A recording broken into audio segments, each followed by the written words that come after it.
दोस्तों नमस्कार। जीवन कोचिंग के ऑडियो सीरीज में आप सभी का स्वागत है। हम पढ़ रहे हैं हिंदी साहित्य में हम आज जानेंगे हिंदी के निर्माता राजा शिव प्रसाद सितारे हिंद के बारे में। राजा साहब का जन्म 1880 में हुआ था और इन्होंने घर में ही रह करके कुछ हिंदी और उर्दू पढ़ी, क्योंकि इनकी घर की सब स्त्रियां पढ़ी लिखी थीं। फिर बीबी हटिया के स्कूल में फारसी का अध्ययन किया और इसके पीछे फिर संस्कृत का भी अभ्यास किया। राजा साहब कोई 13 या 14 वर्ष के थे तब कलकत्ते के फोर्ट विलियम कॉलेज के प्रोफेसर बाबू तारिणी चरण मिश्र पेशनर का काशी निवास के निमित्त बनारस में आना हुआ, तो उनके पुत्रों से किशोर राजा शिव प्रसाद की घनिष्ठ मित्रता हो गई और उन्हीं से उन्होंने अंग्रेजी और बंगला भाषाएं भी सीखी।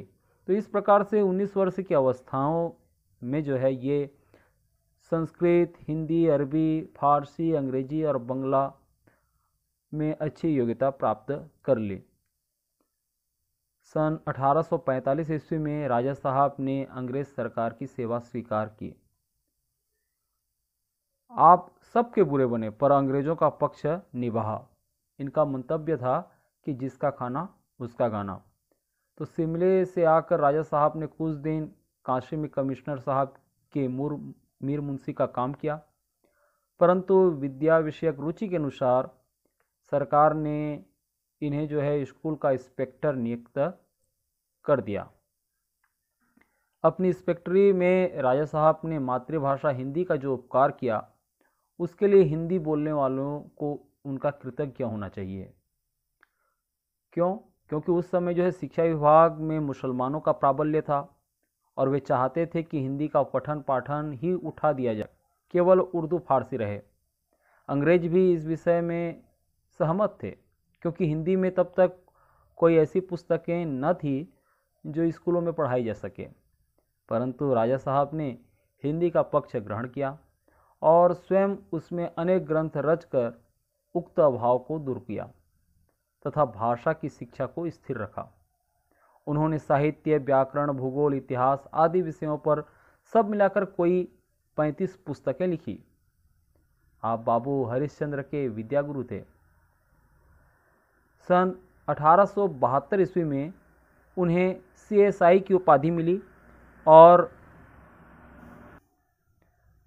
सन 1887 में वस्परपरा के लिए राजा की पदवी प्राप्त हुई। आपका देहांत तारीख 23 मई सन 1895 को काशी में हुआ।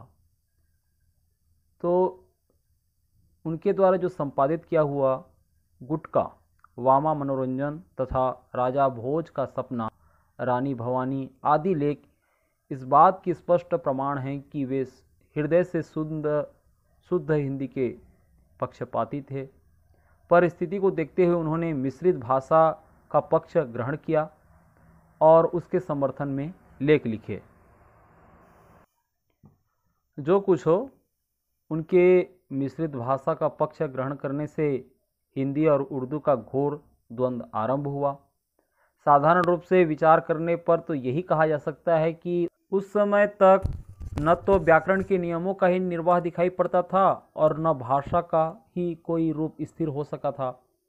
रचना का विकास अवश्य हो रहा था और पठन पाठन की विचार से अनेक विषयों में गद्य की पहुंच आरंभ हो गई थी तथा अनेक विषयों पर पुस्तकें लिखने का आरंभ भी हो गया था।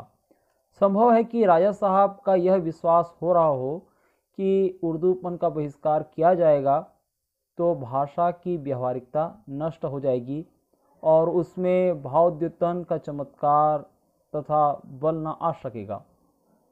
तो जैसा कि बताया जा चुका है कि राजा साहब की दुर्गी नीति से घोर आंदोलन मच गया था, जिसमें उनके उर्दू मिश्रित भाषा के लिखने लिखाने का उद्योग असफल रहा। यह सब होते हुए भी राजा साहब की हित कामना आदरणीय है। तो आज के इस ऑडियो में हम राजा शिव प्रसाद सिंह के बारे में जाने। अगले ऑडियो में हम किसी ऐसे ही दूसरे हिंदी के निर्माता के बारे में जानेंगे। आप इस चैनल को सब्सक्राइब कर लीजिए। धन्यवाद।